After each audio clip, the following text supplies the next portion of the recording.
UPS यानी unified pension scheme. आखिर UPS क्या है? केंद्र सरकार ने पुरानी पेंशन स्कीम यानी ओल्ड पेंशन स्कीम ओपीएस के स्थान पर यूपीएस लाई है।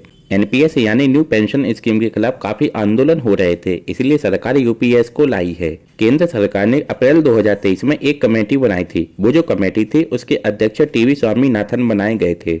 इस कमेटी ने बहुत सारे एम्प्लॉयमेंट से, बहुत सारे ऑर्गेनाइजेशन से सबसे मीटिंग की, सबसे बहुत सारे सुझाव लिए। उन सबको देखते हुए सरकार यूपीएस को लेकर आई है। यूपीएस से संबंधित कुछ की पॉइंट हम आपके सामने रख रहे हैं।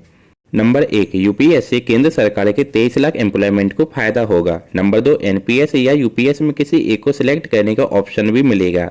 1 अप्रैल 2025 से यूपीएस लागू हो जाएगा। राज्य सरकारें भी चाहें तो अपने अपने राज्य में यूपीएस को लागू कर सकती है। केंद्र सरकार के ऐसे कर्मचारी जिन्होंने सरकारी संस्थाओं में कम से कम 25 साल नौकरी की है, तो उनकी रिटायरमेंट के पहले जो 12 महीने की जो औसत सैलरी होगी उसका 50% उनको पेंशन मिलेगा।